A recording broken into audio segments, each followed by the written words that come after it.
Today is June 3rd, 2025. My name is Charles Suter. Today I'm going to present part 3 of my series on process reengineering. My main message is that reengineering a process will lead to improved outcomes.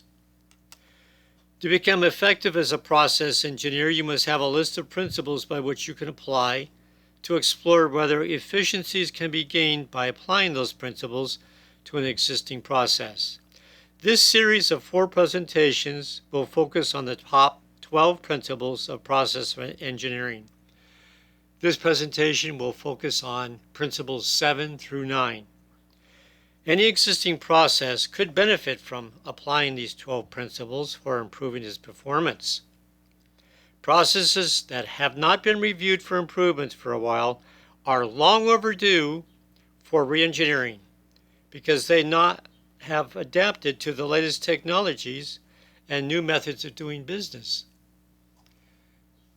Process reengineering principle number 7. Sharpen the saw so more work is done faster and easier. You're looking to apply the best and most useful tools and technologies to your process. You want to make sure that you continue to develop and apply the best practices for getting work done. You also need to train the workers in the high standards of proficiency using the best principles. To get better at performing outcomes, the process stakeholders must force themselves to sharpen the saw so the process does not become dull and less effective in performing its purpose. Tools, machines, methods are constantly being developed, if not by you, then by your competitors. If competitors improve their process and your organization does not, your organization will begin to fall behind and possibly fail. The key to business survival is staying competitive. So make sure your work processes remain competitive by constantly adopting the latest means for improving the process. Don't allow your process to become obsolete and your organization to be put out of business by competing organizations. Process reengineering principle number 8. Design inputs to integrate seamlessly as inputs to the next process. Many processes are linked to other processes in a long chain of processing, leading to some higher order product or output. So if your process is just one within many, then you have to begin integrating your outputs to the next process. Many process outputs become inputs to be integrated into the next higher order process.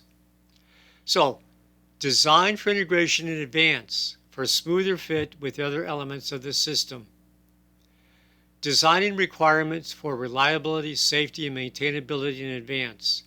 In other words, you want quality outputs, but you also want to keep those outputs reliable, safe, and maintained.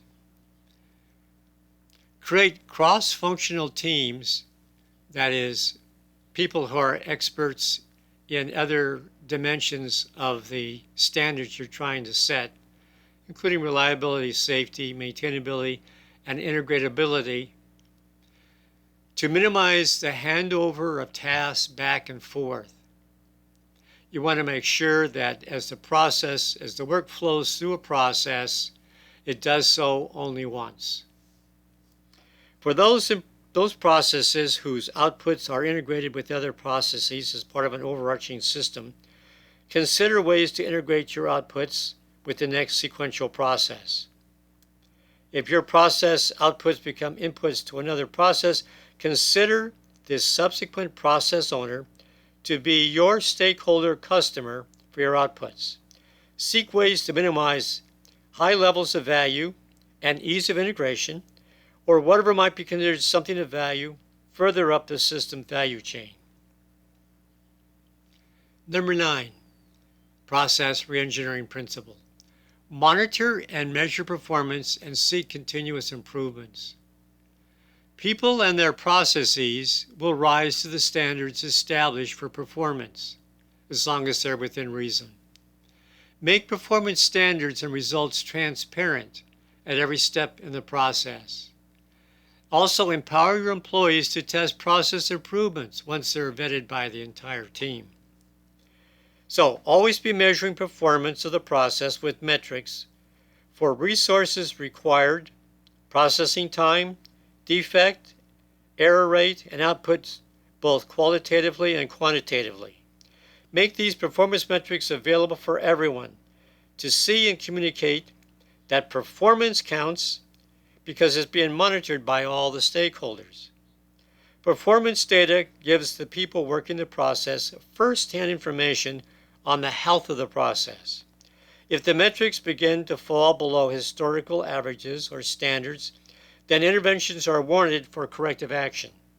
If process improvements are tested to determine the potential improvements in the process, then at least there's a baseline of metrics to measure the improvements, if any. If some metrics improve and some don't, it might still be worthwhile to change so long as the net overall benefits outweigh any increase in costs. Now, my final message: re-engineer processes periodically to continually get best results. Process re-engineering cannot be relegated as an afterthought. Periodic process improvement reviews need to be integrated into the mindset of all stakeholders to ensure that new ways of doing business are constantly surveyed as the means of improving the process.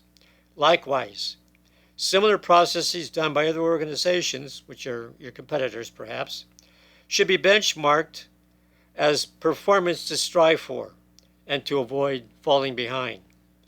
An optimized process that is both efficient and effective should become a source of bountiful benefits and pride to all stakeholders.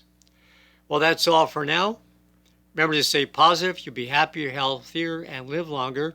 And stay tuned for the next presentation, Reprocessing Engineering number 4, where I'll cover the last 4 reengineering principles.